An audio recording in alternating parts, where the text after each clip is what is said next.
Queria convidar o Mário Magalhães para o palco, por favor.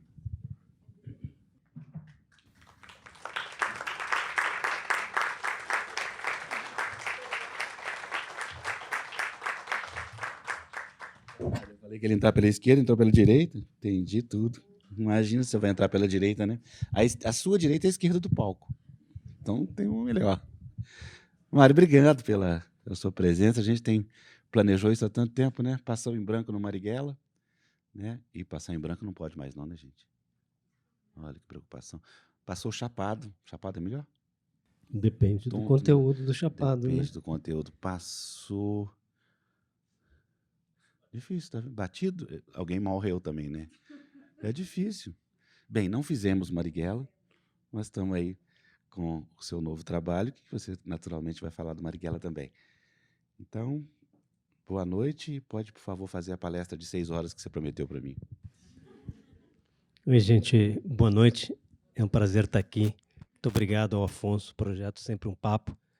Mais do que vontade, quer dizer, sempre tive o desejo de participar e vim aqui justamente para bater papo. Eu sou essencialmente um repórter. Eu sei, mais ou menos, me esforço, sei perguntar. Responder é mais difícil, então eu me sinto mais à vontade com esse espírito de bater um papo. Vamos nessa. Beleza, então pode me entrevistar aqui. Afonso, nesses 33 anos, eu já perguntei lá, já fiz lá dentro a pergunta, qual foi a entrevista mais difícil? Ele respondeu... Qual foi a entrevista mais difícil? A tua? A minha, a sua. Não, eu contei, por exemplo, o Marighella teve 256 entrevistados. E tem...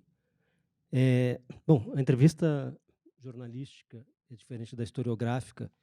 Ambas são técnicas, né? Um historiador, ele entrevista alguém e submete para esse alguém depois a transcrição da entrevista para ver se é exatamente isso. Um jornalista que se dê ao respeito, se ele arranca uma informação bombástica, inédita, espetacular, ele não vai submeter a transcrição. Ele vai desaparecer para não ser mais encontrado e poder publicar aquilo. São atividades diferentes, nenhuma é mais digna do que a outra. E a entrevista é técnica. A velha revista Playboy americana tinha um guia para entrevista, eles faziam entrevistas célebres, né, toda edição, todo mês, e eles diziam que um entrevistador jamais deve chegar diante do entrevistado com menos de 100 perguntas prontas. É uma boa dica, mas eu continuo achando que mais do que uma técnica, a minha síntese para a entrevista é que a entrevista é um exercício de sedução. Se o entrevistador não for capaz de seduzir o entrevistado, ele jamais vai ouvir as palavras mágicas que um entrevistado fala, que fazem... Talvez empatia também, né? Não, empatia, mas empatia, no fundo, tem a ver com sedução. Mas quais são as palavras mágicas do entrevistado? Eu nunca disse isso antes para ninguém. Aí você fica com aquela... Você tem vontade de sair socando, né, o ar, como um Pelé depois do gol. Você fica com aquela cara ali, não me diga, e que mais, não sei o quê. E é isso, é um exercício de sedução. Às vezes você é bem sucedido, às vezes você é mal sucedido, às vezes você tem para livro tem entrevista que uma coisa que as pessoas dizem, a gente pergunta por que o senhor, a senhora nunca contou isso antes para ninguém, então? E aí é uma derrota do jornalismo, né? Porque nunca me perguntaram, nunca me procuraram. E a sedução exige coisas do tipo. Em 1987, aos 23 anos, eu larguei o segundo caderno do Globo, eu era repórter de cultura, para fazer no Rio as entrevistas e as pesquisas de arquivo, de jornais velhos, antigos, para um livro que não tinha nome, tinha um nome que mudou, que viria a se chamar Chateau Rei do Brasil. E tinha um banqueiro, seu Aurélio Ferreira Guimarães, mineiro, radicado no Rio, que tinha recebido um posto honorário do Exército Brasileiro, e ele próprio se denominava General Aurélio. E o General Aurélio já tinha mais de 90 anos, ele era colecionador de armas. Eu nunca dei um tiro na minha vida, não pretendo dar. Mas sempre que eu ia à casa do General Aurélio, uma figura simpaticíssima, ele me mostrava a coleção de armas dele. Por 1 hora, 2 horas, eu ficava ali mostrando o maior interesse e tal. Não era uma questão de mau caratismo, mas ele queria mostrar aquelas armas, eu ia aprendendo. E depois ele ia contando as histórias dele com Chateaubriand, histórias do passado perdidas, né, num lugar remoto. Engraçado, eu também trabalhei para esse livro, você sabe disso, né? O teu nome e o meu estão Nosso lá. nome está lá, nós juntos, É. né? Depois a gente conta as histórias. Aí vai outra coisa. Mas eu queria que você fizesse para a gente, para dar uma aquecida, contar a história primeiro do Marighella rapidamente, para a gente poder passar para esse. Concorda? Então, beleza. O Marighella contar é simples. Fazer não foi. O Marighella foi um projeto de 9 anos, dos quais 5 anos e 9 meses em regime de dedicação exclusiva. Eu entrevistei 256 pessoas, das quais mais ou menos 70 já faleceram, não por eu ser pé frio, mas eram contemporâneos de um homem que nasceu em 1911. Eu tive acesso a 32 arquivos públicos e privados. Eu escrevi 5 países, outro dia eu me dei conta que eram 6 países. Há dezenas de milhares de páginas de documentos. A bibliografia tem mais ou menos 600 títulos. O livro tem 2.580 notas sobre fontes, que ao contrário de serem aquelas fontes com um númerozinho, né, dos acadêmicos, né, elas estão no fim para quem quiser saber de onde eu tirei informações do tipo, ao ser baleado no dia 9 de maio de 64, o sangue escorreu na boca do Marighella e ele sentiu o gosto adocicado. Aí, pô, para ninguém achar que é cascata, né, tá lá a fonte, né? Eu não tive acesso ao Marighella, né? Minha mãe é espírita, mas eu sou ateu, não tive condições de perguntar para ele o gosto do sangue, né? Eu até vi as fotos dele sangrando em 64. Essa é a história do Marighella. Eu saí da Folha de São Paulo em 2003. Eu queria mais tempo para apurar e para contar uma história com mais fôlego. E foi o que eu fiz. Assim, eu não me arrependo. Tenho orgulho de ter escrito a biografia de um brasileiro maldito, continua a ser um maldito. Do ponto de vista financeiro, foi a pior decisão de toda a minha vida. Nunca vou recuperar o que eu perdi com aquele livro. Tenho até um texto chamado Caixa Preta de um Biógrafo Falido, está na internet até hoje. Depois eu escrevi, depois que o Djavan falou que todos os biógrafos estavam ricos, lá em casa não chegou ainda, né? Esse até hoje, esse dinheiro. E isso é a história do Marighella. E há 4 anos eu estou fazendo a biografia de um dos brasileiros mais controversos, apaixonantes da história da República, chamado Carlos Frederico Werneck de Lacerda. Um homem brilhante. E se tudo der certo, no fim do ano que vem eu lanço o primeiro dos 2 volumes da biografia do Lacerda. Livro 2018. Vamos lá. Zuenir Ventura, nosso colega e amigo, escreveu um clássico chamado 1968, o ano que não terminou. Zuenir escreveu esse livro 20 anos depois dos eventos que ele narra. O livro foi escrito e lançado em 1988. Fernando ouviu essa história já hoje, já não tem nem paciência para ouvir, mas essa história, esse é um livro muito marcante. No ano passado, no fim de janeiro, eu comecei a escrever uma coluna semanal para o Intercept Brasil. O ano já estava muito agitado, eu já tinha a impressão que não seria mais um ano normal, mais um ano. Tinha muita coisa acontecendo. E na noite de 14 de março, noite infame de 14 de março, eu tive convicção de que 2018 não seria realmente um ano como os outros. Foi a noite, uma quarta-feira, em que a Marielle Franco e o Anderson Gomes foram assassinados no Rio. Noite de jogo do Flamengo contra o Emelec na Libertadores. Ela era Flamengo, Marielle. Não teve tempo de assistir a partida em casa. 2 gols do Vinícius Júnior. E a partir daí eu comecei a trabalhar as minhas colunas como capítulos para um livro. Muitos e muitos capítulos desse livro são colunas que eu publiquei no Intercept retrabalhadas, estilisticamente retrabalhadas, não no conteúdo. Mas os capítulos mais longos, mais densos, com mais ambição jornalística e literária, são todos inéditos. Então, eu tratei a minha ideia do livro. O Zuenir costuma se referir a 68 pela envergadura histórica do ano como ano personagem. Eu acho que daqui a 50 anos a gente vai lembrar no Brasil. A gente não, né? Eu não estarei mais aqui. Mas o Brasil vai lembrar de 2018 como em 2018 a gente recordou 50 anos antes, o ano de 68. Então, se eu escrevi a história de um ano personagem, eu escrevi uma biografia. que tem 3 protagonistas óbvios, né?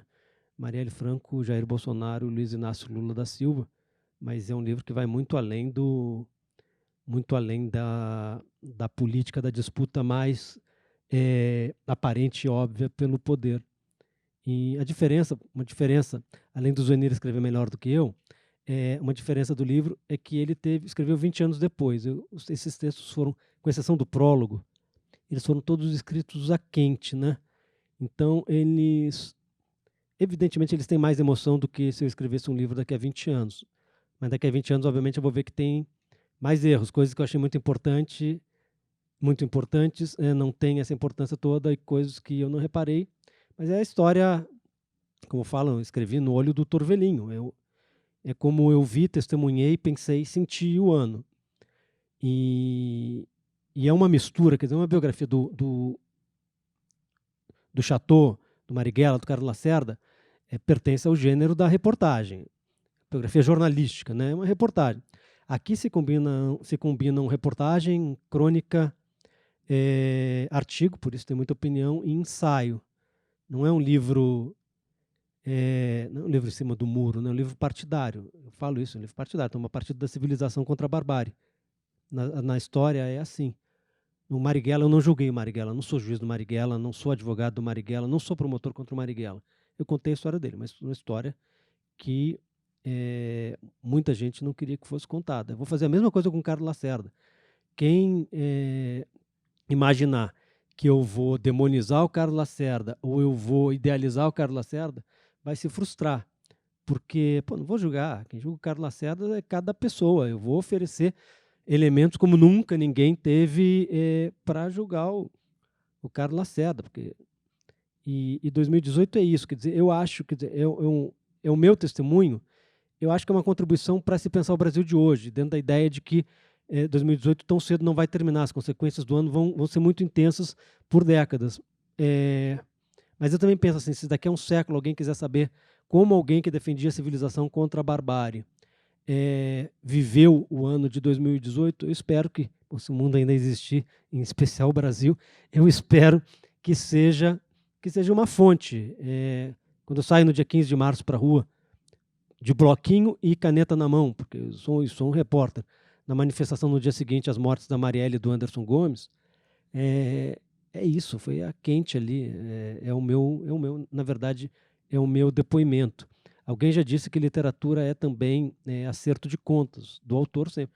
É o meu acerto de contas, mais do que com a história, com a minha vida, com o meu mundo, com o Brasil que eu vivo intensamente. Queria falar de tempo um pouquinho, mas tempo aplicado ao trabalho. Eu trabalhei com o Rui, algumas biografias dele, com o Fernando. Você gastou 9 anos com o Marighella e agora pretende gastar 2, não é isso? Com o Carlos Lacerda? Não, comecei há 4 anos, Carlos Lacerda. 4 já? 4 anos então de trabalho, já. relação... Total. E como é que é essa baliza do tempo relacionado com o trabalho? Ou seja, dá para fazer mais rápido, dá para fazer mais lento, a dedicação exclusiva atrapalha, melhora? O que você acha? Não dá para fazer dedicação exclusiva agora, porque tem que pagar as contas, né? Quando eu saí eu tive esse tempo, porque quando eu saí em 2013 da Folha, 2003, estava rolando um passaralho. Eu liguei para o meu chefe e pedi para entrar no passaralho. Passaralho é como a gente chama demissões em massa em órgãos jornalísticos. Entrei no passaralho, aí recebi tudo isso que querem acabar agora, né? FGTS acumulado, 40% de multa, essa coisa toda. Aí em 2006 meu dinheiro acabou, zerou. Aí voltei para a Folha. Aí também eu era repórter, continuei sendo repórter especial do jornal, fui ombudsman, voltei a ser repórter. Em janeiro de 2010 eu tinha feito um pé de meia de novo, aí saí de vez, dia 20 de janeiro de 2010. E esperei o diretor, que era o Otávio Frias Filho, voltar de férias, liguei para ele, Otávio, estou fora, ele não acreditou, porque eu ganhava muito bem, fazia muito pouca coisa, levava uma vida dos sonhos, só que eu queria acabar o Marighella. E antes de lançar, em outubro de 2012, meu dinheiro acabou de novo. Por sorte, eu tenho ainda uma mulher que ela trabalhava, jornalista e ganhava bem, me bancou até sair a biografia. Bom, é o seguinte, o tempo da biografia, na verdade, Você não sabe, você não sabe. Há quantos anos o Fernando está escrevendo? Na verdade, nunca começou a escrever. Ele disse que vai escrever, duvido, a biografia do Antônio Carlos Magalhães. Pô, são o quê? 20 anos. Ele entrevistou o ACM vivo, ganhou o arquivo do ACM de presente. O principal advogado do Carlos Lacerda deu o arquivo dele de presente para o Fernando Moraes. O Fernando nunca fez a biografia do Lacerda, deu de presente para mim o arquivo. Você sabe da história do Antônio Carlos e do Fernando? Eu fiz sempre um papo lá em Brasília, no Conjunto Cultural da Caixa, com o Fernando. Pois eis que desce, solene e sozinho, Antônio Carlos Magalhães. Senta no canto e fica lá com aquela bonichão rindo, né? Aí tá na hora das perguntas, ele levanta o dedo e pergunta pro Fernando: eu só queria saber se você vai esperar eu morrer para fazer minha biografia. Que isso, senador? Vou fazer sim. O senhor vai estar vivo durante muito tempo. Morreu no próximo ano. Quando a gente começa, a gente não sabe. Quando eu comecei o Marighella, o Chico Sá foi almoçar lá em casa. Aí o Chico perguntou: e aí? Quanto tempo? Eu falei: cara, em 2 anos eu mato o Marighella. Ele deu uma gargalhada e falou: isso é coisa para uma década. Eu quase cheguei, foram 9 anos. Porque é que nem personagem na não ficção, para o autor funciona como na ficção. São os personagens e os eventos que se impõem. Você não sabe de antemão o tamanho de um personagem numa biografia, dos coadjuvantes importantes, não sabe. Eles vão se impondo. Eu escrevo, por exemplo, Marighella, eu planejei capítulo por capítulo a divisão do livro. Às vezes, eu pegava um capítulo e tinha que dividir em 3. Os capítulos não são grandes. Às vezes, eu pegava 3 e juntava num. O Carlos Lacerda, eu tenho, quer dizer, a minha ideia é aprontar o primeiro dos 2 volumes por fim do ano que vem. Mas eu não sei como vai ser, porque a história da biografia do Carlos Lacerda é a seguinte: em 2015, bom, eu sou fascinado pelo personagem Carlos Lacerda desde que eu era adolescente. Eu sou filho de um antilacerdista enlouquecido que me criou dizendo as maiores barbaridades sobre o Carlos Lacerda. Bom, de acordo com a minha apuração, boa parte delas é isso, é um delírio. E sou genro de um ex-deputado da UDN, que hoje, aos 87 anos, já sofrendo de senilidade, a única coisa que ele mantém ainda, o meu sogro, íntegra, intacta, é a memória do Carlos Lacerda. E eu, desde adolescente, eu pensava: vou escrever um dia um livro sobre o Carlos Lacerda. Só que eu respeito autores de não ficção que fazem biografia com base em livros já escritos, documentos já conhecidos, cozinham aquilo com um texto saboroso e publicam. Leio, respeito e admiro. Mas eu tenho uma idiosincrasia de repórter. Eu preciso de furo. Eu preciso de novidade histórica. Em 2015, o Brasil, não sei se vocês se lembram, a Dilma adiou uma ida aos Estados Unidos para se encontrar com Obama, quando se descobriu que ela tinha sido grampeada, coisas da Petrobras e tal. Um dia a gente vai saber mais sobre essa história. 2013 foi, né? 2013 eu falei? Não. O episódio 2013. Mas, mais tarde, para fazer uma média com o Brasil, o Biden, vice-presidente americano, ele mandou uma série de documentos que, no fundo, era o seguinte: tudo tinha sido desclassificado, liberado, fazia muito tempo, a maior enrolação, mas o governo divulgou: olha, recebemos aqui documentos secretos, recém-liberados. Bom, ali havia 40 documentos sobre Carlos Lacerda depois de 64. E eu vi aquilo: isso muda a história, isso muda a história.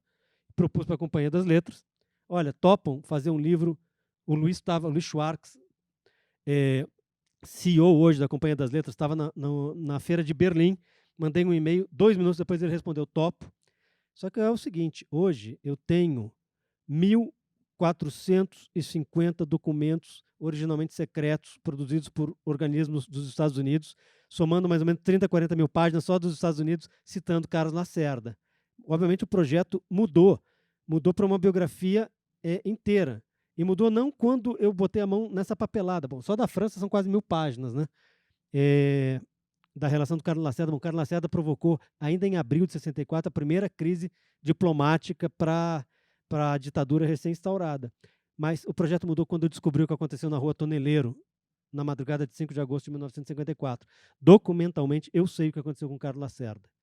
Até hoje, não por historiadores, jornalistas e memorialistas especularam. Eu vou poder escrever, olha, naquela noite, isso aconteceu com Carlos Lacerda. Aí eu vi, eu não vou matar isso aqui numa página de memória, num livro que vai começar com a vida do Carlos Lacerda em 64. Bom, e aí fui, né? Quer dizer, o que era um projeto bem curtinho, centrado naqueles documentos pós-64, com o Carlos Lacerda, desde julho de 64, o Carlos Lacerda se bandeou para a oposição. Virou uma biografia de vida inteira. Então a gente não controla isso, Afonso, né? Sabe disso. A gente não tem controle. Os personagens, os acontecimentos, eles vão se impondo. Agora, dá para fazer, falava com a Fernanda hoje, dava para fazer o Marighella em 1, 2 anos? Dava, mas não seria o livro que eu escrevi. Porque um homem que, além da historiografia, certa historiografia, ter tentado eliminar a memória dele ter tentado eliminar o Marighella da memória nacional, ele viveu apagando os próprios rastros. Não porque era um paranoico, mas por questão de sobrevivência, para não ser preso, torturado, morto, tudo que ele viveu na vida. Então, era muito difícil, e depoimentos, Afonso. Carlos Lacerda, a alma do livro vão ser documentos. A alma do livro sobre Carlos Lacerda, documentos. Marighella foram as entrevistas. Só que quando as entrevistas te enganam, porque quando uma pessoa que amava o Carlos Marighella e outra que odiava contam a mesma história, tem um exemplo. Primeira semana de janeiro de 1948, cassação dos mandatos dos parlamentares comunistas. Carlos Lacerda era deputado federal. Uma senhora que amava, ainda ama intensamente o Marighella, contou, Marighella discursou brilhantemente pela democracia, contra a cassação, papapá. E um eminente jornalista, imortal, escreveu numa revista, nos anos 70, ele descreveu a mesma cena, só que é o seguinte, o Marighella, um doidivanas irresponsável, um verme humano, subia nas cadeiras, apoplético, e discursava e tal. Aí você está resolvido com a vida, você tem 2 relatos de quem gosta e quem não gosta dizendo a mesma coisa. Bom, Marighella não participou dessa sessão. O grande quadro comunista dessa sessão de despedida foi o baiano, nascido em São Paulo, chamado Maurício Grabois. Então, tem muita armadilha, muita... Eu fiz uma das pesquisas que bateu mais raiva no Chateau, aquela cena que o Chateau deu um tiro no homem mais bonito do Brasil, no aeroporto de Santos Dumont, por causa de mulher, aquela confusão. Eu consegui um guarda que socorreu o cara, morava em Barbacena. Uma dessas coincidências. Peguei o depoimento dele inteiro, o Fernando pegou outros depoimentos, o depoimento de umas 10 pessoas, todas mentiam. E como é que você vai descobrir que todas mentiam? Que é o mais grave, né? Você vai ter que arrumar uma fonte confiável. Todas mentiam. Mas o sentimento, quando a gente descobre, ou pelo menos pensa ter descoberto, o Fernando me pauta, tem um cara aí no Rio, se estiver vivo, talvez você encontre, que é o cara que aplicava...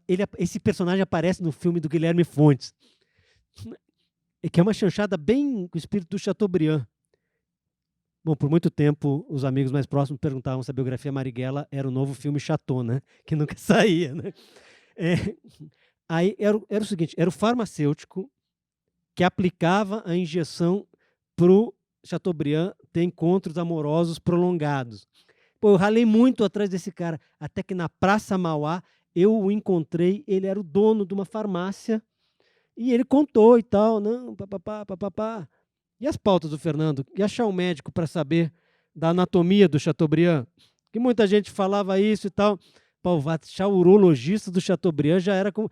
Então, tudo bem, não era tão difícil, mas chegar no sujeito, perguntar também, meu camarada. E aí, cara, começa com aquela primeira página, não precisa falar mais. Né? Não, mas ele falou. Uma vez, eu tenho um livro sobre futebol e o Fernando escreve isso na orelha. E o cara falou, não, o Chateaubriand é um cara normal e tal, isso tudo aí é mito, né? Mito sobre a anatomia do Chateaubriand. Mas é isso, né? A vida do repórter, né? Você sabe, Afonso, tem uma grande jornalista e escritora mexicana chamada Alma Guillermo Prieto. Ela escreve muito para New Yorker. Ela já morou no Brasil, tem um livro sobre o carnaval. Ela tem uma sacada que eu costumo chamar de maldição de Alma Guillermo Prieto.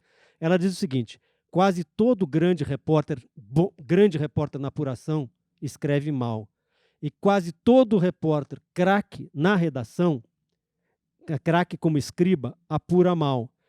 Aí quando você consegue juntar esses dois talentos, dá em dois mineiros, né? Fernando Moraes e Rui Castro, que são os maiores autores de não ficção do Brasil, na E o verdade. Lucas está indo bem também, né? Não, o Lucas é craque, cracaço. Mineiro, mais um mineiro, cracaço. Trabalhamos junto na Folha, Lucas e eu. E você chega nesses caras. E eu falei dos maiores autores brasileiros de não ficção, é mais do que isso, porque eles são dos maiores escritores brasileiros, porque a literatura a não ficção, com determinado tratamento estético e tal, ela é também arte, né? Também literatura. E quando é que a gente vai reconhecer, ou quando é que a história e os historiadores vão reconhecer de verdade a contribuição do jornalismo nesses últimos 20, 25 anos? A minha impressão é de que se torna cada vez mais anacrônica, né? Aquela distância entre jornalistas e historiadores quando se fala de biografia. Para dar real é o seguinte, por muito tempo se cultivou a seguinte ideia. Historiadores achavam que biografia escrita por jornalista tinha a profundidade de um aquário. E jornalistas achavam que a biografia escrita por historiador era um convite ao sono do mais insone dos leitores. Não, isso foi sendo superado pouco a pouco. Cada um foi dando uma contribuição. A gente tem história. João José Reis é um historiador da UFBA. Os livros do João José Reis são fabulosos. Eu quero ver alguém contar a história, estudar Nelson Rodrigues na academia, ignorando o livro do Rui Castro. Eu fiz uma coisa que não é comum. Os nossos dois grandes mestres, um de Mariana, um de Caratinga, não usam. Eles não usam nota sobre fonte. Eu fui ombudsman da Folha. Por um ano eu convivi intensamente com os leitores. Eu acho que é um direito do leitor saber a tua fonte. Então, a biografia Marighella, ela tem fonte. Tem, falei, 2.580 notas. A única coisa que eu não vou impor para o leitor é aquela corrida de obstáculo, aquele númerozinho, e quando a nota é no rodapé, então, aquilo é desesperador, porque o meu desafio como autor de não ficção é escrever um livro exatamente com os mesmos encantos que um autor de ficção. Tem um grande romancista britânico, Nick Hornby, que ele, certa vez, disse o seguinte, ele é um ficcionista. Aí ele falou, vocês têm que entender que para um autor de ficção escrever algo que pareça real, ele tem que trabalhar muito. Correto. Por outro lado, para um autor de não ficção escrever alguma coisa que pareça tão incrível, que pareça ficção, ele também tem que trabalhar muito. Né? A Virginia Woolf, grande escritora e crítica literária, nos anos 30, ela escreveu que a biografia, ou seja, no fundo ela está falando da não ficção, jamais vai atingir o estatuto da ficção pelas limitações que o escritor tem com os fatos. Ora, é diferente. Um escritor de ficção, ele pode criar os fatos. Mas um escritor de não ficção, ele vai, como o ficcionista, ele vai usar a sua criatividade ao escrever. Eu quero que alguém me diga que Os Sertões não é literatura, né, da mais alta qualidade. Se bem que aquele início ali é pedregoso, né? Aquela geografia física. Mas o resto é uma maravilha. Gente, a abertura de Chateau é uma das melhores aberturas da história da literatura brasileira. E aí tem o leitor apressado, né? Tem um amigo, botafoguense. Botafoguenses são não tão sofredores, né? Mas assim, uma espécie curiosa, né? Eu estava lembrando hoje, cara, 2018 foi um ano tão louco e parece, quer dizer, ele continua, mas tem algumas coisas que parecem tão distantes. Caçar macaco, matar macaco, achando que o macaco transmite a febre amarela. Mas, gente, tá no livro, Cruzeiro foi campeão da Copa do Brasil. Né? Parece outro século, outro milênio, né? Mas esse amigo botafoguense, ao ler... Eu não reconheço essa falaxo aí. Não é uma maldade, gente. Até os cruzeirenses, sobretudo, vão reconhecer, né? Parece algo tão distante, né? Mas esse botafoguense, ele falou o seguinte, larguei com meia dúzia de páginas o livro desse teu amigo cascateiro. Que amigo, cara? Fernando Moraes. Ele falou, como é que o Chateaubriand está morrendo e ele entra na cabeça do Chateaubriand. O livro abre com um delírio do Chateaubriand pelado com a filha Terezoca na beira do rio, numa área indígena. Como é que ele sabe? O cara morreu. Eu falei, se não fosse tão apressado, aquilo foi um delírio do Chateaubriand no início da década de 60, quando ele teve a trombose. Depois ele escreveu sobre isso, pô. Ele só vai morrer em 68. Então, essa coisa da a literatura de a não ficção, ela pode ser literatura. Agora, eu tenho uma convicção. O autor de não ficção, ele não tem a licença poética que seja de inventar um só espirro. Porque existe também um gênero híbrido. Tem um maravilhoso livro escrito pela Carmen Oliveira sobre o amor da Elizabeth Bishop com a Lota de Macedo Soares, Flores Raras e Banalíssimas. Esse livro é maravilhoso. Ele combina a apuração da autora dos fatos, mas não chega a ser um romance histórico. Ele tem algumas coisas inventadas, boladas por ela. Eu sei até porque eu liguei uma vez para a autora, que eu citei esse livro num artigo, e queria saber se certa passagem se era real ou não. Mas o autor de não ficção, ele não pode inventar. Eu tinha muita... Gente, várias pessoas, várias me disseram que o Marighella teve um affair com a Norma Bengel. Gente, quem viu os Cafajestes sabe o que era a Norma Bengel, né? A beleza, além do talento da Norma Bengel. Eu era louco para que isso tivesse acontecido. Infelizmente, não aconteceu. Né? Eu torço para um monte de coisa acontecer com o Carlos Lacerda, mas tem coisa que não aconteceu. E aí, quando você busca o fato, tem isso. Sobre Lutas e Lágrimas, é um livro muito barra pesada. É um ano trágico. Tem várias coisas pensadas, né, na literatura. Quer dizer, é só transpiração? Não. Tem coisa que é pensada. Então, tem uns 3, 4, 5 capítulos que são de humor, porque o Brasil também, Ursal, tem capítulo sobre a Ursal. O Brasil não é só trágico, o Brasil é tragicômico, né? Mas o ano é muito triste. Muita gente escreve, conta. Eu chorei muito lendo seu livro e tal.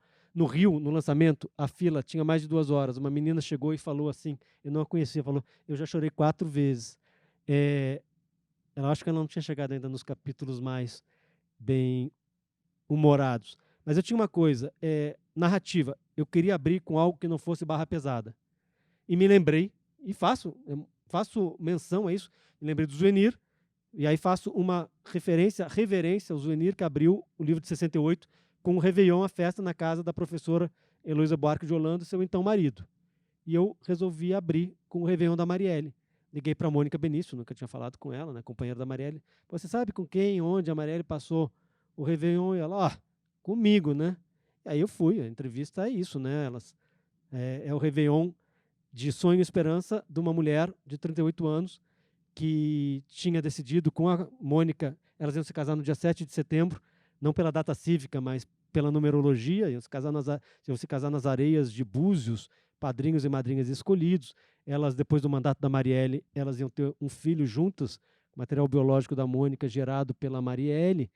É o dia 1º de janeiro de 2018 que a Marielle começa a ler Hibisco Roxo, que é um romance maravilhoso da Chimamanda, e do qual eu pesco uma das 2 epígrafes do livro.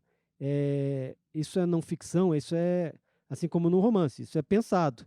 Mas quando eu procuro a Mônica, eu não tenho ideia de que ia ter tanta coisa para contar.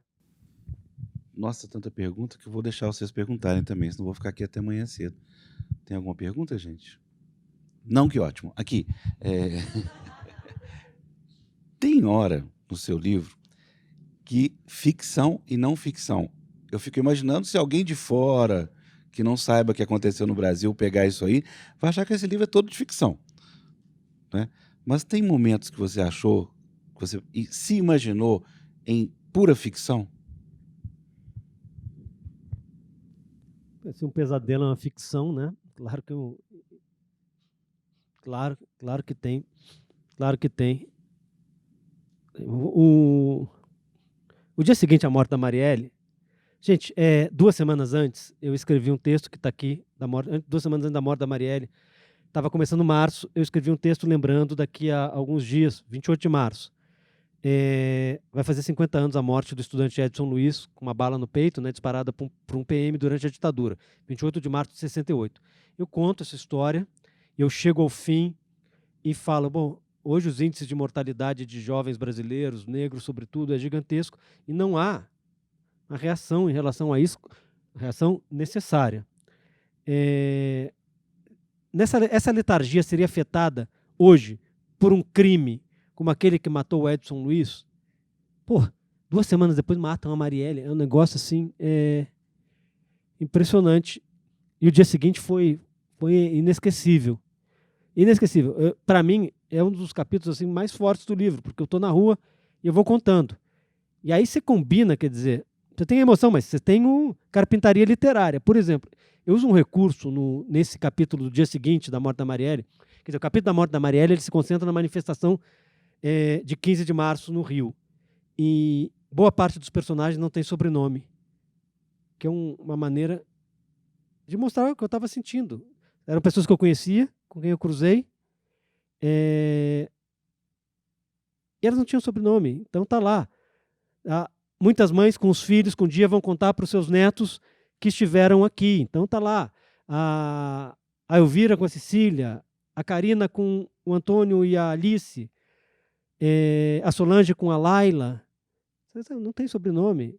As pessoas vão chegando. O Lúcio chegou. O Lúcio é o Lúcio de Castro, jornalista. É o Lúcio. Aí chega um casal assim que chegaram a Chandelle e Humberto. Quem conhece cinema brasileiro, televisão no Brasil, sabe quem são.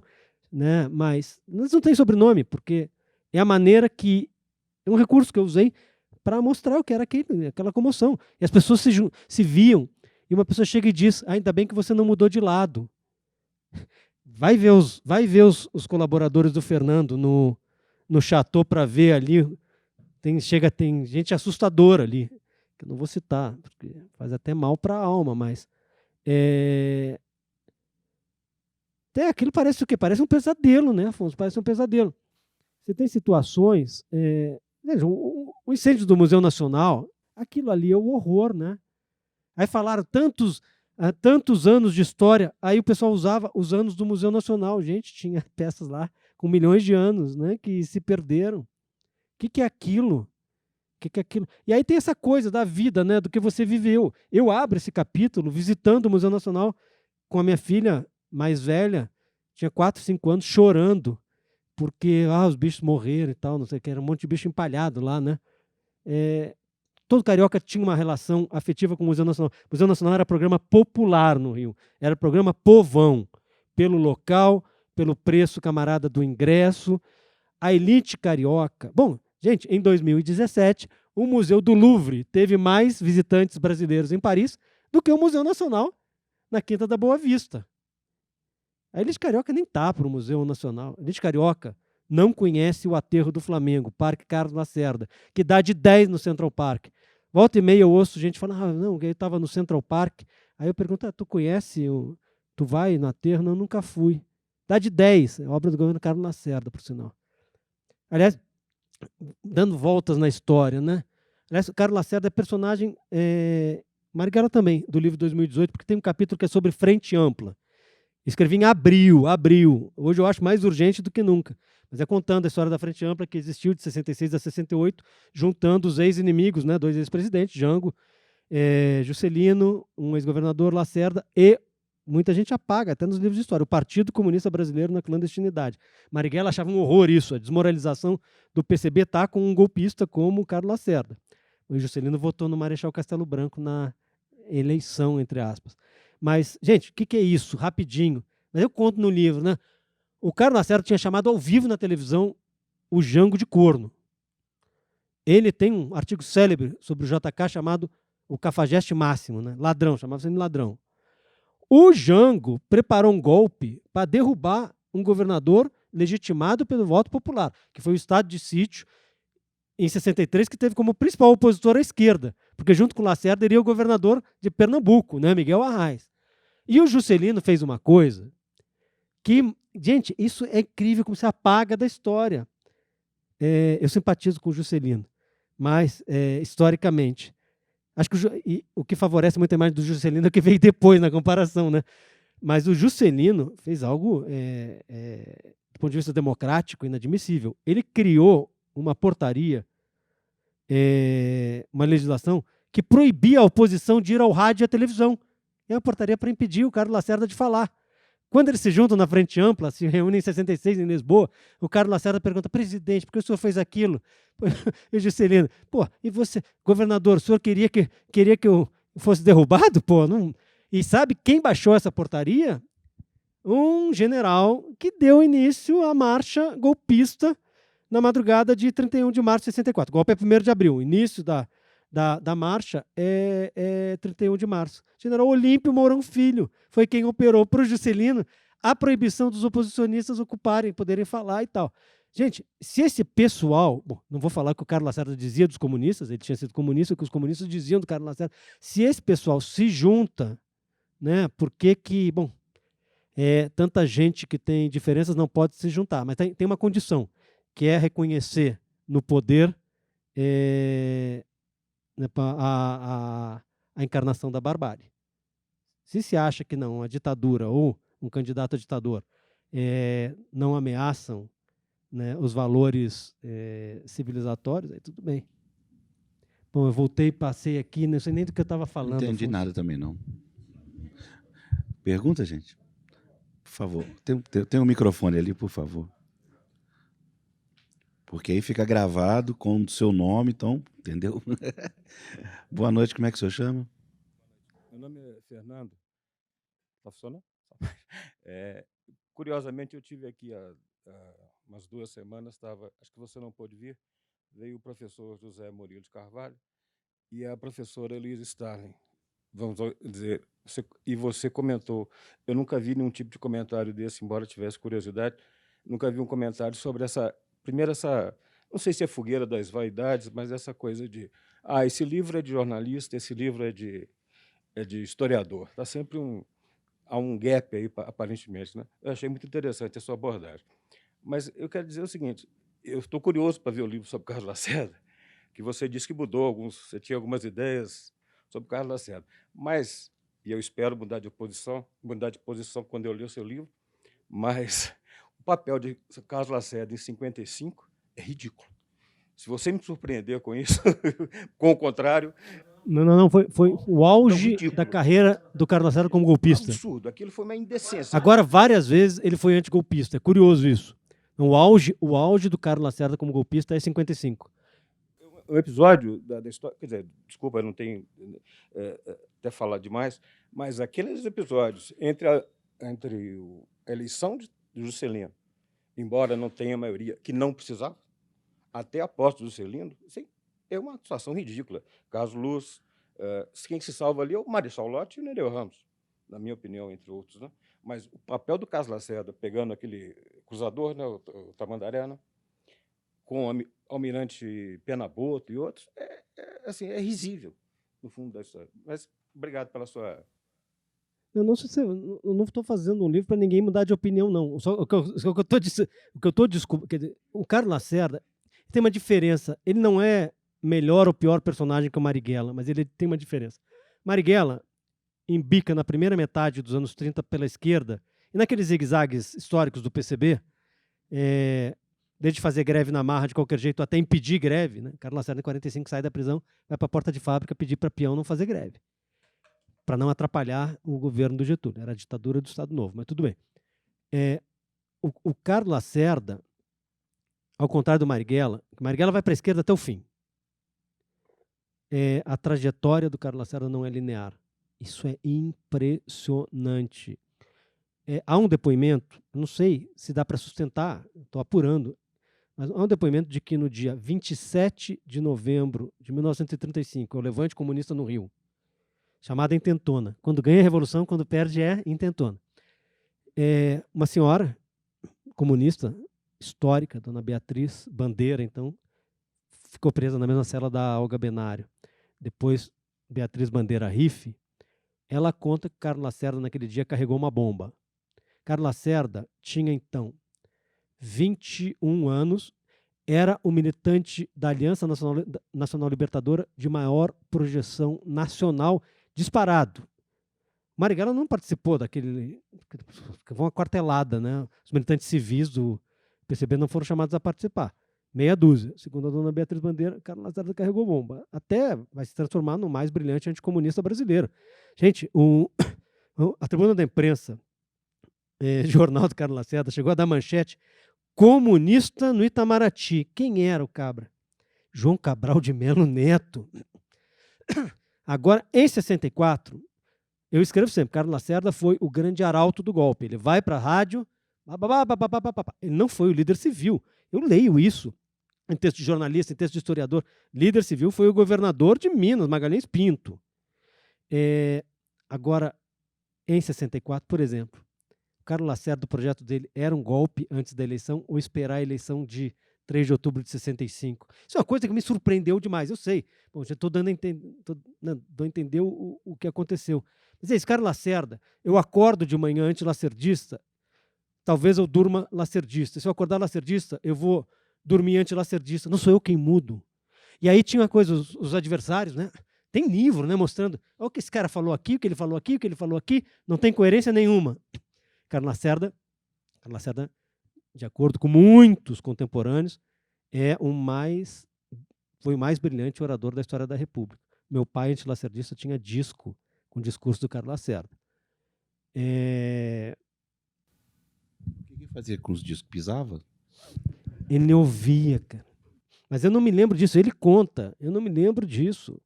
Eu vou vir depois. Agora eu estou ganhando. Um monte de gente está me dando disco do Carlos Lacerda, vinil, né? Mas o Carlos Lacerda, quer dizer, ele vai chegar... tanto zigue-zague. Eu tenho... muitos amigos dizem, escrevendo a biografia do Carlos Lacerda, não tinha personagem melhor? Eu falei, não tinha, é o melhor. E eu faço um desafio, quero ver nos anos finais do Carlos Lacerda não chorar lendo o livro. Eu não vou idealizar ninguém, mas eu vou contar uma vida. E é uma vida... Gente, o Carlos Lacerda, de arauto do golpe de 64, no dia 14 de dezembro de 68, ele vai em cana. Né? E vai preso, é caçado, ele morre no ostracismo, mergulhado na depressão. Mas você vai ver, ele várias vezes golpista. E o que eu acho até agora, que dessas idas e vindas do Carlos Lacerda, o mais impressionante é a crise de agosto e setembro de 61. O Carlos Lacerda, culpado pela renúncia do Jânio, história. Jânio Quadros tinha um projeto golpista que ele confessou letra por letra antes de morrer para o neto, fã dele, e o neto deixou isso registrado em livro. Carlos Lacerda denunciou o golpe do Jânio Quadros. No mesmo dia da renúncia, à noite, o Carlos Lacerda já estava contra a posse do Jango. Quer dizer, no mesmo dia, ele começa o dia como antigolpista e termina como golpista. Ele fechou jornais do Rio. Um homem que era dirigente da Sociedade Interamericana de Imprensa. Fechou. A polícia dele fechou. Jornais do Rio não puderam circular, censurou. Ele tinha um censor. E depois vai sofrer com essa censura, né? Eu adoraria estar com o livro pronto, porque a história do Carlos Lacerda diz muito ao Brasil que a gente vive hoje. Diz muito pela direita e pela esquerda. Você acha que 2019 vai dar outro livro? 2019, uma das duas referências ao Zuenir é abrir com o Réveillon. A outra é o título do prólogo, que é O Ano que Tão Cedo Não Vai Terminar. O ano de 68 não terminou para o Zuenir, porque teve o AI-5 no dia 13 de dezembro. E eu acho que não vai terminar porque é isso, porque as consequências de 2018 na vida do Brasil vão ser muito grandes por décadas. Vamos lá? Tudo que já estava desenhado aí, escrito a quente. Desmatamento, devastação da Amazônia. Está falado. Eles já falavam, está no livro. Isso. Pode ter mais desmatamento? Sim. A ofensiva contra a educação e contra a ciência. Tem um capítulo inteiro, 2018 é o ano que marca a volta da censura em larga escala. Censura nas artes, na cultura, na imprensa, na universidade, barra pesada. Isso vem de 2018 e vai se radicalizando com a chegada dos saudosistas da ditadura ao poder. A floresta não volta. O impacto dos cientistas indo embora agora do Brasil, isso são décadas, gente. Uma das primeiras coisas que a ditadura fez foi caçar um monte de cientistas da Fundação Oswaldo Cruz em Manguinhos. Essa gente ficou 15 anos fora do Brasil, produzindo ciência no estrangeiro. Teve gente que nunca voltou. Gente, tinha gente que foi para o Instituto Pasteur na França. Um nível. Então, eu acho que 2019, eu não vou escrever um livro, mas se fosse, ia ser um volume 2 disso aí, porque a bola toda tá cantada, né? E E a gente já está em setembro, né? tá em setembro, mas o gozado é que tudo tá claro. Por isso que eu digo, quem quis ver, viu. Por exemplo, o Intercept Brasil está prestando um grande serviço às cidadãs, aos cidadãos, mostrando que uma operação destinada para todos os efeitos ao combate à corrupção, na verdade, era uma ação político-eleitoral que teve como principal consequência levar um extremista de direita à presidência da República. Só que é o seguinte, quem quis ver, viu. Em janeiro de 2018, no julgamento do TRF4, um dos 3 magistrados afirmou, está entre aspas no livro, mas mais ou menos assim, se é réu é porque alguma coisa aprontou. Significa que não existiria a figura do inocente em nenhum julgamento da história. E significa, obviamente, ofender a Constituição que garante, ou deveria garantir, a presunção de inocência. 2018, ele vai contando tudo, até o Neymar, né? Até o que o Neymar... Né? O capítulo da Copa do Mundo é quase um poema concreto, é uma literação, NC o título. Na Copa, Neymar caiu. Né? Tem umas 15 piadas espalhadas mundo afora sobre o Neymar, né, na Copa. Mas é respeitoso, não odeio tripudiar sobre o derrotado, odeio. Não faço isso, eu abro o capítulo com os scouts mostrando que o desempenho do Neymar na Copa foi bom. Só que é o seguinte, aí o cara, aquelas quedas, né, aquelas enfeitadas e tal, bom, renderam tantas piadas. Então, 2019 é a continuação de 2018. Por isso que eu acho, quer dizer, a gente vai a 2018, a gente identifica, por exemplo, hoje, noticiário de hoje, eu olhei rapidinho a internet no fim da tarde. A Fiesp mandou uma carta para o Senado pedindo a aprovação do indicado por Bolsonaro para a Procuradoria-Geral da República. É um homem partidário do obscurantismo, um indicado, Fiesp. E até meados do ano passado, muita gente dizia, não, o empresariado brasileiro não vai caminhar com o Bolsonaro. E eu escrevo, acho que em maio ou junho, eu escrevo, olha, esses caras já financiaram não só a ditadura, mas a repressão mais braba da ditadura. Eles apoiaram o Collor. Por que eles não vão apoiar o Bolsonaro? Até então, o Bolsonaro tinha a maioria já do agronegócio. E a partir daí ele vai ganhando o mercado financeiro. Ele vai ganhando o que me impressiona muito, mas tudo bem, é questão de classe. Ele vai ganhando os industriais. O cara sabe que o Paulo Guedes vai ser o ministro da Economia, ele sabe o que vai acontecer com a indústria. Apesar de um índicezinho aqui, outro ali melhorar, a devastação do parque. Os caras sabem do impacto que vai ter na economia doméstica, no consumo doméstico. E foram juntos. O empresariado brasileiro foi em massa com o Bolsonaro. Aliás, é curioso, sabe? Apurando Carlos Lacerda. Carlos Lacerda foi um grande crítico do PAEG, que era o programa econômico da dupla Bulhões, Roberto Campos, avô do presidente do Banco Central, vulgo Bob Fields, né? Também eu conto no livro, ele levou uma facada uma vez, o Bob Fields, mas não era um aloprado, não, que nem o Juiz de Fora, era uma amante, né? Teve uma armação da imprensa muito, eu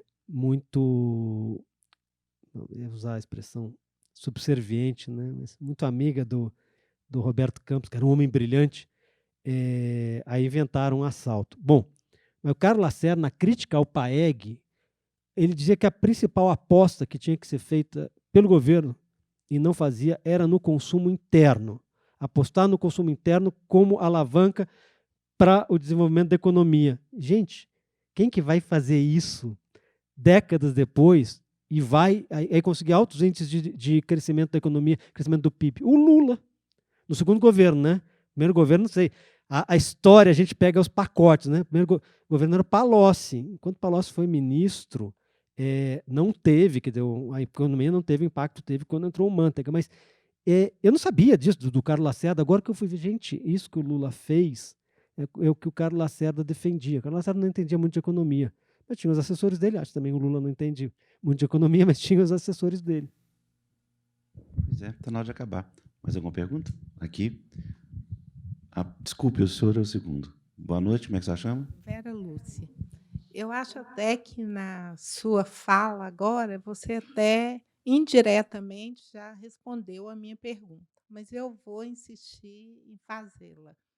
Eh, Nesse mundo de tanto fake, embora você cite, João e Maria, digamos assim, né, sem sobrenome, somos todos nós, João e Maria, esses personagem, eu acho, que estavam lá naquela passeata, foi aquele movimento que te levou a escrever sobre lutas e lágrimas, ou você tem outro objetivo? E a segunda pergunta seria: se o 2019 terá o mesmo objetivo? Na noite da véspera, na noite da morte da Marielle e do Anderson, eu me dei conta de que eu estava escrevendo um livro e o livro começa ali. Naquela noite, no dia seguinte, eu vou acompanhar passeata. Até conto. É quando tem pouca gente em passeata, as pessoas todas se conhecem, né? Nessa, pô, o Chico Buarque discursou e eu não vi. Porque eram muitos lugares, assim, da Cinelândia à Assembleia Legislativa do Rio, Palácio Tiradentes, onde Carlos Marighella foi deputado, e onde Carlos Lacerda foi deputado também. É, então, foi ali. Sabe que Sobre Lutas e Lágrimas é um título de última hora do livro. O título do livro era esse aqui: O ano em que o Brasil flertou com o apocalipse, 2018, o ano em que o Brasil flertou com o apocalipse. Uma biografia. A ideia de biografia, se eu escrevi sobre um ano personagem, escrevi uma biografia. Só que na reta final, eu mudo, a partir de uma sugestão, a autora identificada nos agradecimentos, porque, no fundo, eu não escrevi os grandes protagonistas do livro. A alma do livro não são os partidários do obscurantismo, é quem confrontou o obscurantismo. As lutas são de quem confrontou o obscurantismo e as lágrimas também. E eu entendi melhor o livro que eu escrevi depois de pronto. Quando o meu filho caçula, em janeiro, agora no começo do ano, eu estava acabando o livro, escrevendo o prólogo, ele chegou, tinha 11 anos, o Daniel chegou e falou: pô, esse teu livro novo só vai ter história triste, hein? Pô, queimou o museu, o Brasil perdeu a Copa, mataram a Marielle. Ele também se referiu ao resultado da eleição. Gente, o Brasil está tão louco que esse moleque foi ver Yesterday outro dia, está com 12 anos. O que tinha de mais audacioso na veste dele, na camisa dele, não era cor preta num 7 de setembro. Era que estava escrito Beatles. Né? Acabava de ser revelado que os Beatles não eram os autores, Lennon e McCartney, daquela coleção de músicas, né? Que era o adorno. Né? Aí ele falou assim: pô, esse teu livro aí só. Eu falei: não, cara. Pô, aí. As pessoas que saíram às ruas no Ele Não, as pessoas que foram ver o Chico Buarque e o Gilberto Gil na Lapa cantarem Cálice pela primeira vez juntos, né? Eles tentaram cantar em 73, quando lançaram a música, quando fizeram a música na Semana Santa daquele ano. Eu relembro essa história toda. O livro vai e volta no tempo. E acabam, o som saiu desligaram o som deles, porque a música tinha sido censurada. E, pô, muita gente, pelo menos 50 mil pessoas foram para Lapa, tanta gente no país inteiro, sabe? O título do segundo turno é um título que vem aqui de Belo Horizonte. Ninguém segura a mão, ninguém solta a mão de ninguém. Ninguém solta a mão de ninguém. Então,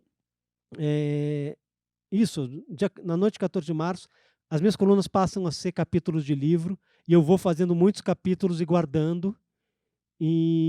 Mas eu não vou escrever sobre 2019, porque é o que eu acho, quer dizer, há os fatos de 2019, mas eles são a continuação. Agora, o desfecho de tudo isso, eu não sei. Eu tenho uma coisa, eu sou péssimo de prognósticos, eu sou um contador de histórias, péssimo de prognósticos, mas em nenhum momento eu considerei o Bolsonaro carta fora do baralho, porque a história do Brasil, gente, o integralismo na década de 30, a gente tinha muito, muito apoio.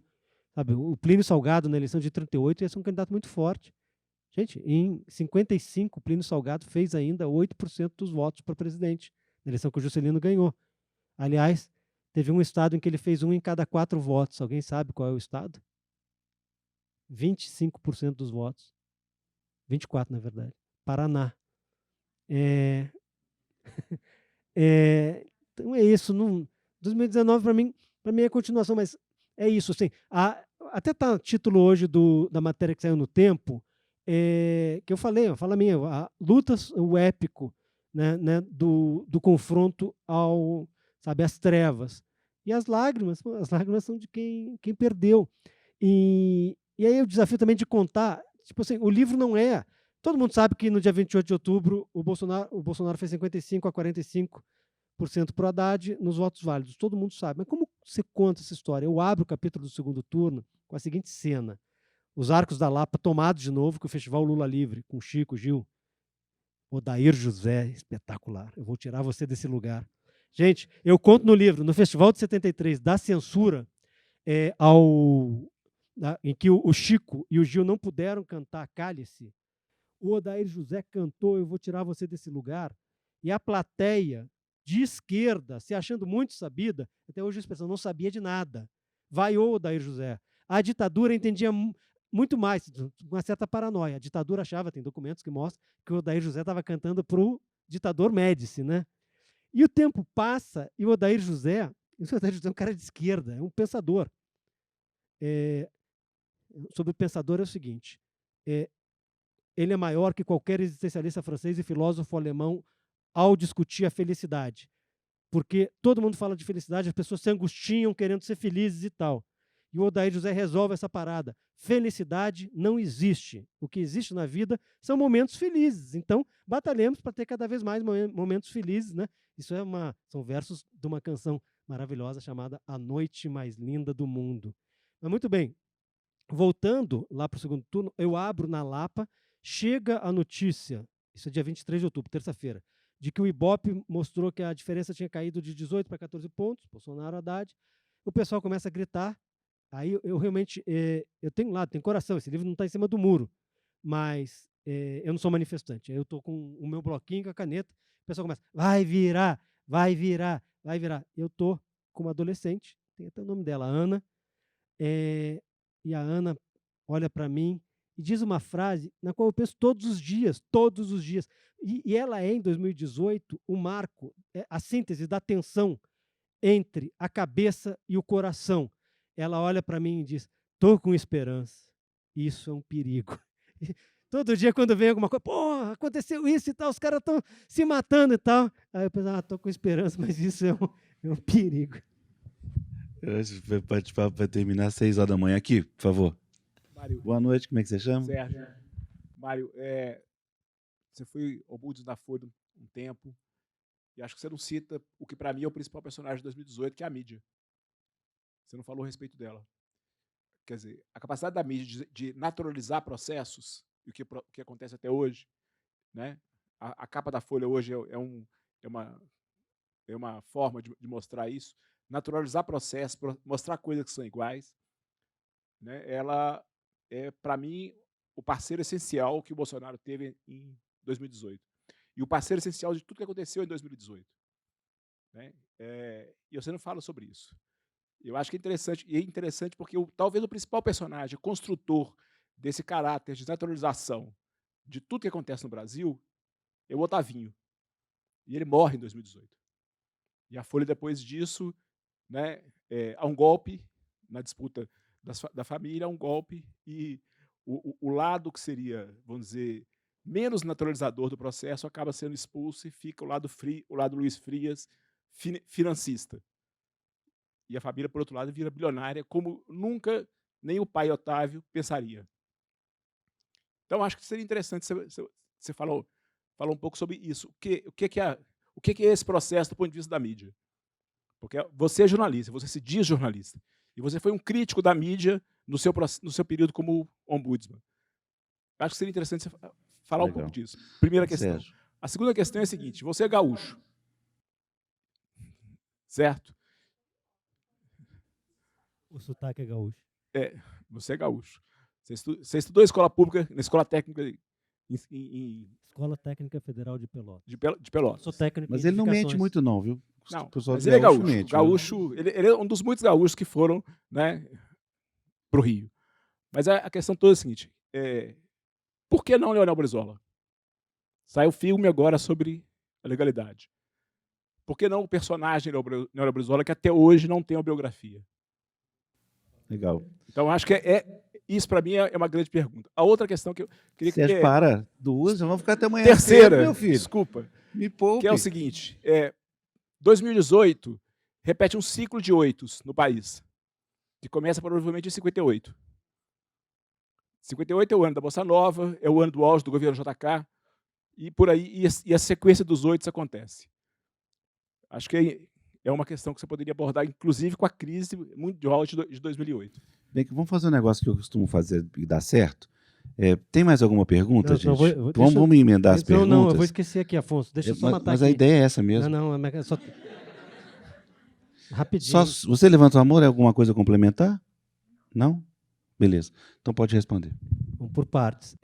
Eu sou carioca, nasci na semana do golpe de Estado. Com 9 anos eu fui para o Rio Grande do Sul, voltei para o Rio aos 19. Ficou o sotaque, e é óbvio que eu sou, falando do jeito que eu falo, eu sou um carioca de meia tigela, né? Assim como eu também não sou gaúcho, né? Eu sou meio um cidadão, eu gosto de me dizer cidadão do mundo, mas no fundo o cidadão do mundo é um cidadão sem lugar. Leonel Brizola vai ter, prepare-se, vem aí uma grande biografia do caudilho de Carazinho, Leonel de Moura Brizola. É um personagem espetacular. Espetacular. Não posso contar. Começa com M? Não começa com M. Não começa com M. É um personagem histórico espetacular que eu vou aproveitar pouco no Lacerda, porque eles já estiveram juntos 2, 3 vezes na vida, mas ele acaba indo para o Rio e tal. Ele sim, gaúcho, que foi para o Rio. Eu voltei. Baita personagem. Sobre a Folha, só vou te dizer uma coisa. As aparências enganam. Se você quiser, depois que acabar aqui, eu te conto. As aparências enganam. Eu fui crítico de mídia de abril de 2007 a 2008 como ombudsman da Folha. Eu fui o único ombudsman da história da Folha cujo convite para renovar o mandato teve uma condição, que era mudar as regras do jogo que vigoravam até então. No caso, acabar com a divulgação pública das minhas críticas diárias. Eu não aceitei. Continuei na Folha como repórter e saí porque quis. Cara, como eu te falei, eu sou ruim de resposta. Mas, justamente por me dizer jornalista, eu me esforço para escrever bem. O jornalismo brasileiro é personagem desse livro da primeira à última página. Primeira à última página. Da maneira como trataram na morte da Marielle, as ideias da Marielle. Exemplo clássico é uma edição do Fantástico, maravilhoso trabalho de reportagem, 10, 15 minutos, sabe, ouvindo a viúva da Marielle, a viúva do Anderson, os parentes e tal. Quem não chorou porque não tem coração. Só que no final chamaram o repórter de Brasília, o presidente Temer acaba de aprovar um reforço de verbas para a intervenção no Rio. Opa, o que a Marielle pensava da intervenção? Talvez a minha crítica maior ao jornalismo brasileiro em 2018 tenha sido tratar desiguais como iguais. Ou seja, sim, naturalização do que não é natural e, sobretudo na campanha do segundo turno, tratar Haddad e Bolsonaro como extremistas. Não há cientista político no mundo que vai identificar no Fernando Haddad um extremista. Já o Jair Bolsonaro é um partidário da tortura. No livro está escrito, tem jornal que baixou norma proibindo, tudo identificado. Jornalistas, jornais, meios, todos com nome e sobrenome. Teve jornal que proibiu os seus repórteres de, no noticiário, se referirem ao campo político do Bolsonaro como extrema-direita. Houve muito mais. Então, quer dizer, do início ao fim, o jornalismo é personagem do livro e, boa parte das vezes, com um olhar crítico meu, o que não me impede de reconhecer grandes trabalhos jornalísticos, como o da repórter Patrícia Campos Mello, que conseguiu, em circunstâncias muito difíceis, descobrir um pouco, né, a ponta ali do iceberg da operação ilegal, né, desenvolvida em aplicativos de mensagem, sobretudo o WhatsApp. Nos agradecimentos, aí você vai ver, eu vou contar um bastidor. Nos agradecimentos, eu começo agradecendo aos repórteres que me permitiram, ajudaram a contar um ano que não foi difícil viver. Em circunstâncias difíceis. Estava escrito assim, no original, em circunstâncias difíceis, fora e dentro das redações, vírgula. E uma pessoa que sabia o que eu queria dizer com o dentro falou, pô, por que você escreveu assim? Inverte, né? E está invertido, você vai ver. Em circunstâncias difíceis, dentro e fora das redações, e assim vai. Quer dizer, o jornalismo é personagem permanente do livro, não por um desejo meu, que não sou mais crítico de mídia, fui um ano da minha vida, mas porque o jornalismo acabou se impondo e influenciando, em especial, num dos maiores vexames da história do jornalismo brasileiro, que eu considero que é a cobertura da Operação Lava Jato, em que houve pouquíssimo jornalismo e muita propaganda. 58, 68, essa coisa. 58, 68, 48, Marighella foi cassado. Esse é um livro que ele volta muito no tempo. Então, ele tem o esforço de muita gente para liquidar conquistas presentes na Constituição Cidadã de 88. Ele tem a discussão da Lei da Anistia de 79. Ele tem os saudosistas da ditadura, tem quem foi torturado pela ditadura. Ele tem... o vice-presidente da República, ele considera uma jabuticaba o 13º, ou seja, uma aberração. Pô, em 46, Marighella defendia na Constituinte a introdução do 13º, eles chamavam então de abono de Natal, só vai se tornar lei em 62 no governo do Jango. E vou voltando, porque em 2018 assiste a um fortalecimento de ideias de cunho nazi-fascista, e isso não é da boca para fora, não é alarmismo, eu vou pegando as ideias e comparando. Tem um homem que pesa seres humanos em arroba, que defende que minorias que não se submetam às maiorias desapareçam, o discurso de extermínio. E vou voltando, foi o ano em que voltaram com ação direta a agir membros, espécimes de uma espécie que a historiografia julgava morta, os integralistas. Só que o ano 2018 é mais ainda do que isso, é o ano em que mais uma mentira influenciou o resultado de uma eleição. E aí eu volto para a década de 20, com cartas falsas do Arthur Bernardes. Gente, 2018 é o seguinte, se tem um capítulo inteiro dedicado ao movimento de escola sem partido. Se esse movimento prosperar, uma professora ou um professor pode ser criminalizado por ensinar na sala de aula que a escravidão foi uma obscenidade. Se em casa um responsável, uma mãe ou um pai, achar que a escravidão foi uma boa. Então, é um túnel do tempo, sabe, o livro. E, bom, se você quer histórias do jornalismo tão presentes, talvez até excessivamente, mas é como eu vivi o ano. O Aras na PGR vai por aí, né? Gente, o que mais me impressiona nessa história toda, ele não é uma surpresa, mas é o seguinte, a esmagadora maioria dos procuradores da República votou no Bolsonaro para presidente. A esmagadora maioria. Não é maioria, é esmagadora maioria. Eles estão surpresos com o quê? Com o que eles estão surpresos? Pouco mais, eu não vou falar a porcentagem aqui, que vai vir um procurador e vai dizer, mas eu sei e vi, pouco mais de 10% dos procuradores da República votaram no Haddad no segundo turno. Então, Aras não é surpresa, né? E acho que o pessoal que está se surpreendendo ou não viu o que podia ser visto, ou... Bom, deixa para lá. Um surpreso da ocasião. Vamos encerrar agora, gente, por favor. Eu queria pedir para quem quiser fazer pergunta, faça uma sequência de perguntas, por favor, breve, para a gente encerrar. Ian, por favor, passa o microfone. Boa noite, como é que você chama? Maurisa. É o seguinte, sobre essa questão, até agora você falou aí, né, dessas coisas muito óbvias, né, na campanha, e o presidente ele não era uma pessoa assim que ninguém sabia que ele estava na mídia, ele não atuava politicamente, mas as ideias polêmicas, coisa tudo, e no próprio ano de 2018, e principalmente aquela coisa assim de 2016, aquela frase dele do impeachment, eu achava que teria consequências quando ele fez aquela apologia, quando ele fez aquilo da tortura.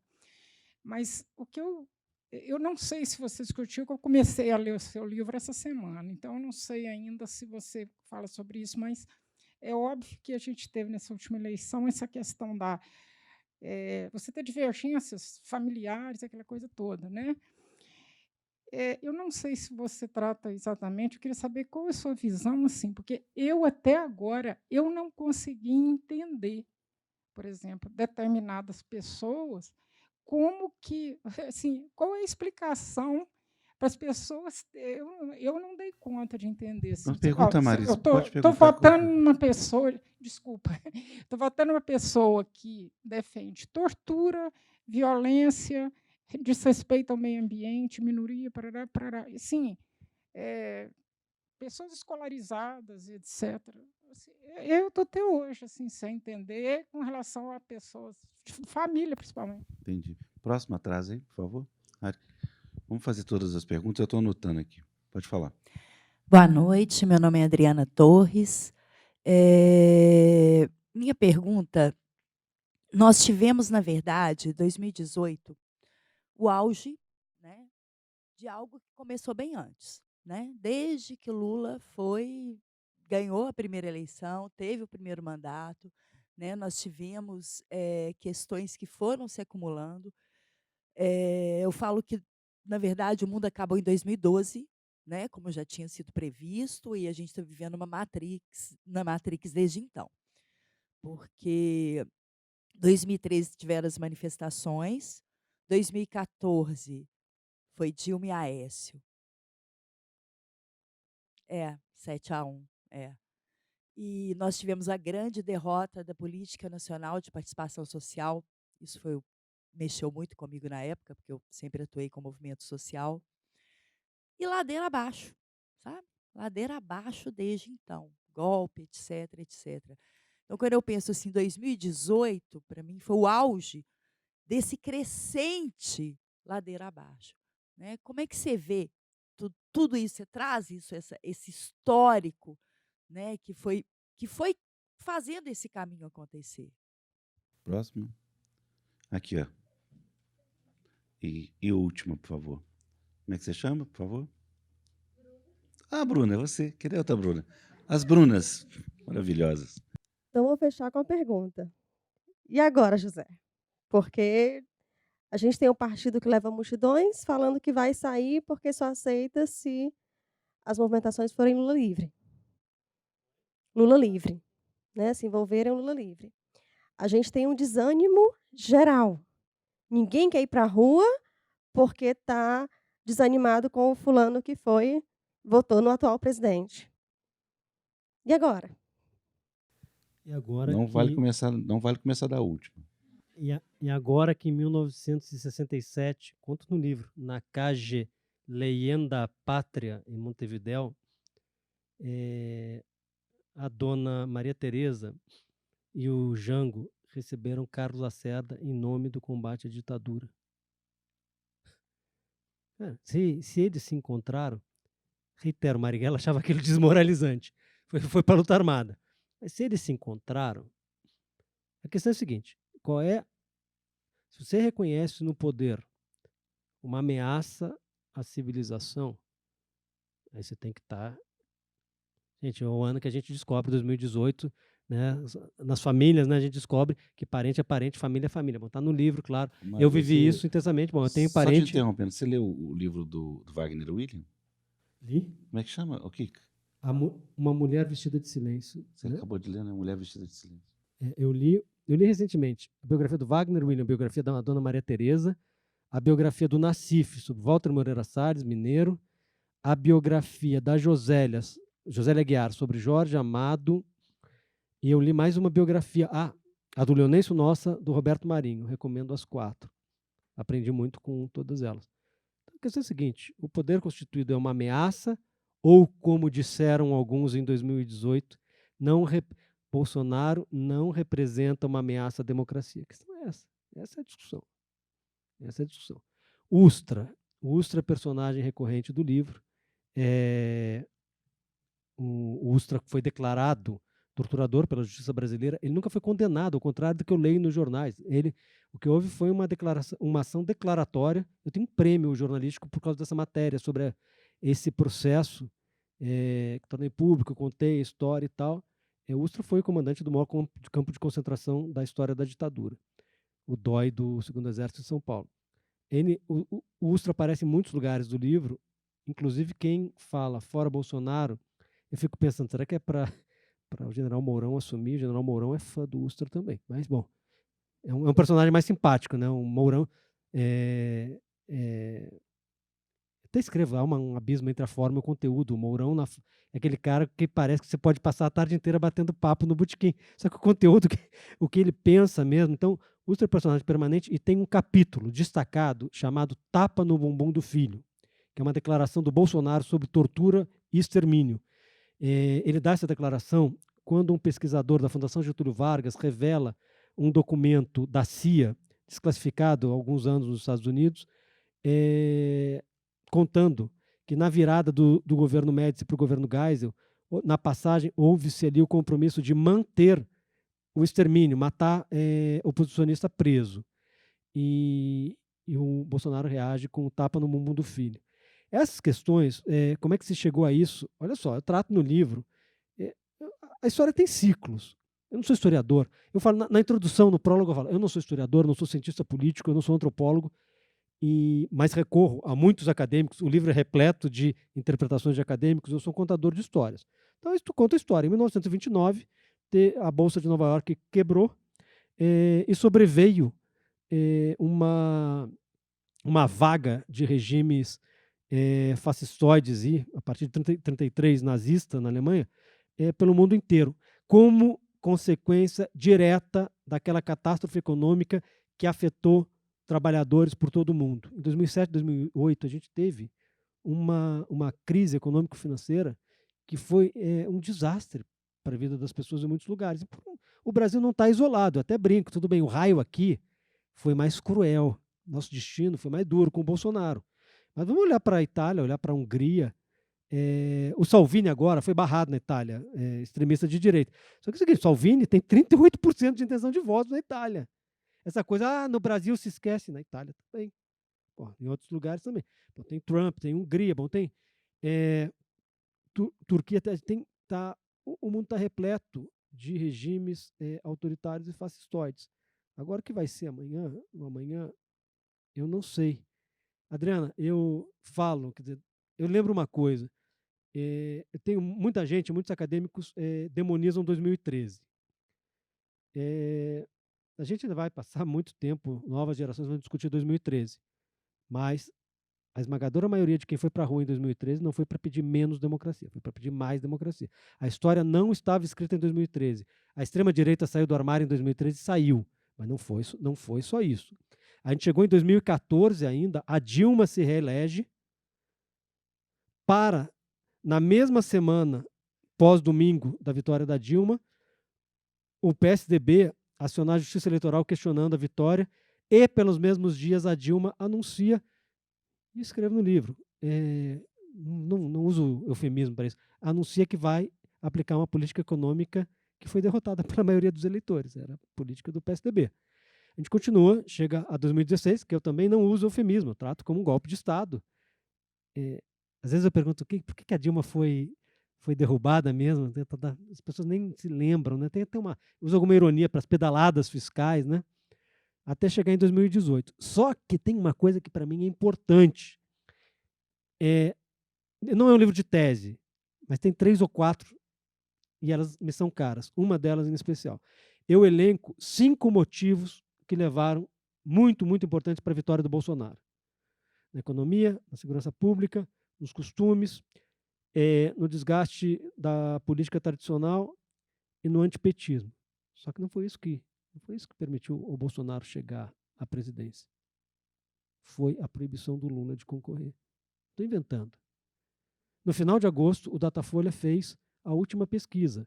O Lula preso crescia, abria 20 pontos sobre o Bolsonaro no segundo turno e caminhava para vencer a eleição no primeiro turno. Ah, Datafolha isso, Datafolha aquilo. Muito bem, Datafolha é aquele instituto que na véspera da eleição, na noite de 27 de outubro, disse: amanhã em voto válido é 55 a 45, na mosca. O Datafolha conta isso.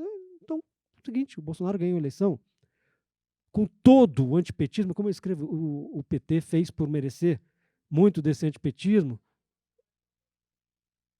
Não, eu não concordo, não. Não concordo com isso, não. Não concordo em absoluto. Quem elegeu o Bolsonaro foi, fundamentalmente, e essa é a minha tese, a proibição do Lula concorrer. Porque com tudo isso, o Lula ia ganhar a eleição.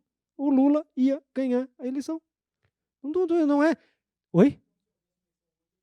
Ganharia hoje a eleição, é óbvio. Hoje não fizeram pesquisa. O pessoal está com medo de fazer pesquisa do Lula para presidente, mas... gente, olha só. Vamos lá, vou dizer uma coisa em público. Eu não falo. Eu não votei no Lula em 2002, 2006. Não votei no Lula. Nem no primeiro, nem no segundo turno. Só que eu não sou cego. Aliás, o livro discute. É curioso. Os maiores lucros da história dos bancos no Brasil são oferidos no governo Lula. E o Lula ganharia fácil a eleição. Aí, pô, vai ver o que o governo Lula fez, o impacto social do governo Lula, que é inédito na história do país. Então, quem elegeu o Bolsonaro foi uma operação que passa por mídia também, mas uma operação que usou uma ação policial, judicial, para afastar o Lula da eleição e que tem como principal consequência a eleição do extremista de direita. É por isso.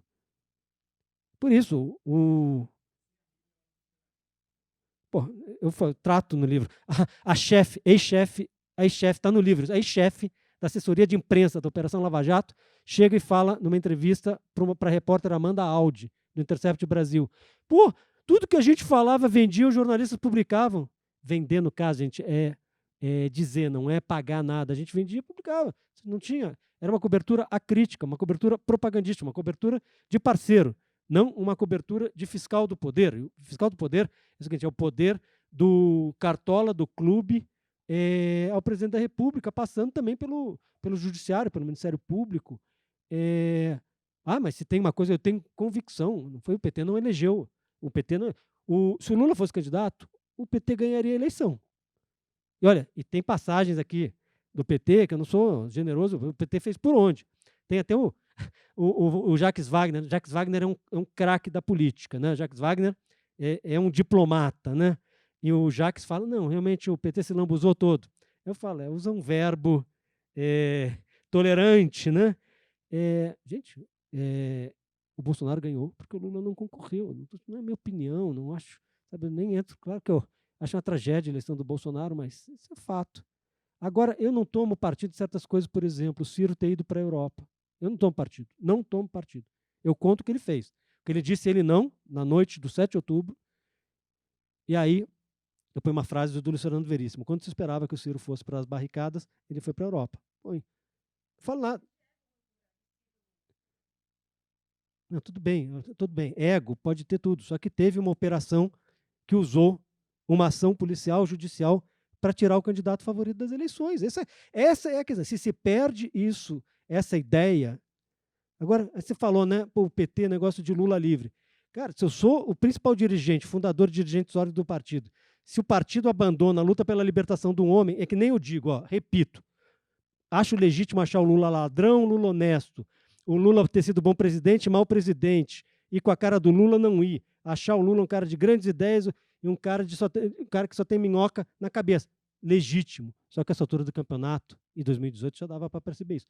Não dá para sustentar que esse sujeito foi submetido a um julgamento justo. Uma coisa elementar. Isso é óbvio.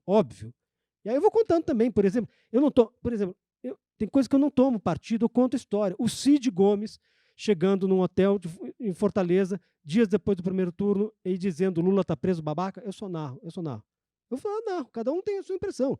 Eu narro, mas conto, né? No dia seguinte, as declarações do Cid foram levadas para o programa do Jair Bolsonaro. Aliás, quando as pessoas perguntam, o Ciro daria um bom presidente da República? Eu digo o seguinte, se o Ciro fosse como presidente metade do que os Ferreira Gomes foram como governadores do Ceará, o Brasil ia ganhar muito. Eu sou casado com uma cearense.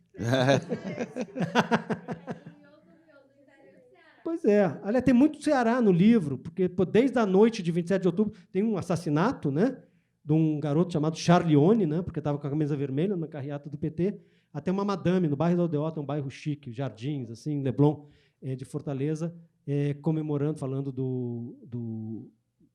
da prisão do Lula. Isso é no capítulo em que o Lula é preso, né, no dia 7 de abril. Gente, só dar um aviso. Na hora dos autógrafos, o nosso querido Daniel está ali fotografando todo mundo. E amanhã, quem quiser ver as fotos, não precisa preocupar com a questão de tirar foto, que está no Facebook do Sempre um Papo. Beleza? Mário, vamos começar o evento? Manda ver, pô, tô aí. Muitíssimo obrigado, Mário. Gente, muito obrigado. Vamos para os autógrafos.